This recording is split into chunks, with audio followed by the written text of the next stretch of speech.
शीश के दानी की जय शीशला। आज हम पहुँचे हैं शीशला धाम। आप भी दर्शन करें शीशला धाम जी के। खाटू नरेश की जय। पंडित जी, ये जो धाम है जैसे वो कहते हैं वहाँ पे भी है और यहाँ पे ऐसे क्या? चुलकाना में? हाँ जी, चुलकाना में भी श्याम जी है जी। देखो, श्याम तो सर्वस्व है, ये कण कण में विद्यमान है। जहाँ हमारा भाव उत्पन्न होता है वही श्याम। बिल्कुल ठीक है जी। हाँ जी, हाँ जी। ऐसा मानना है जी, चुलकाना के बारे में है और शीशला के बारे में। देखो, श्याम जी दोनों जगह है। अब जहाँ दोनों जगह पे तीर्थों में पूजन हो रहा है। हाँ जी, हाँ जी। बाकी यहाँ का जो महात्म्य है भी, द्वापर कालीन श्याम जी हैं अपनी।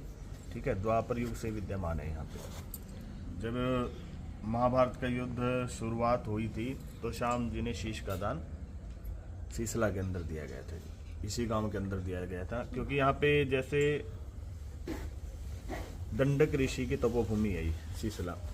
अब दंडक ऋषि के अनुसार यहाँ पे गांव का नाम दंडवन होना चाहिए था, शीशला ही क्यों डाला? हाँ जी।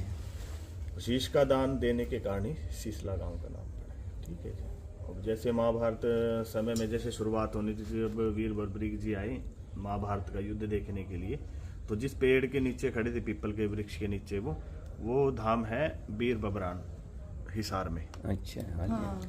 हाँ, वहाँ भी मंदिर। हाँ, वीर बबरान में वहीं वो खड़े थे, वहीं से युद्ध का समागम देख रहे थे। वो दोनों सेनाओं की तरफ वहीं खड़े खड़े देख रहे थे। जैसे ही वहाँ खड़े होते हैं तो वहाँ के जो सैनिक होते हैं, टुकड़ियों के जो भी है, उनसे बातचीत करते हैं भी आप किसकी तरफ से आए हो और किसकी तरफ से लड़ोगे। तो उनका एक ही उत्तर था वहाँ पे भी, जो हारेगा मैं उसका सहारा बनूंगा, मैं तो हारने वाले की तरफ लड़ूंगा। अब श्री कृष्ण भगवान जी वहाँ देख लेते हैं, उनको पता लग जाता है भी अगर ये आगे अगर ये युद्ध लड़ेगा तो ये दोनों सेनाओं को अपने आप ही नष्ट कर देगा, खत्म कर देगा।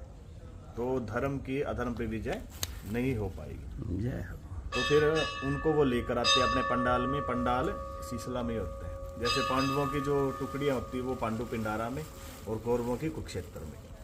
तो यहाँ पे पंडाल होता है, इस पंडाल में लेकर आते हैं, रात्रि को उनसे बातचीत करते हैं और कहते हैं अभी अगर कल को युद्ध का प्रारंभ होगा, युद्ध के प्रारंभ होने से पहले देवी माँ भगवती चंडी को एक नर बलि देनी पड़ेगी।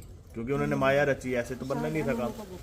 तो नर बलि के रूप में तो अर्जुन बोलता है भी मैं देने के लिए तैयार हूँ। तो श्री कृष्ण भगवान जी मना कर देते हैं, बोलते हैं भी आप नहीं दोगे, क्योंकि युद्ध का जो करता धरता हो आप हो, यानी आपसे ही युद्ध होना है।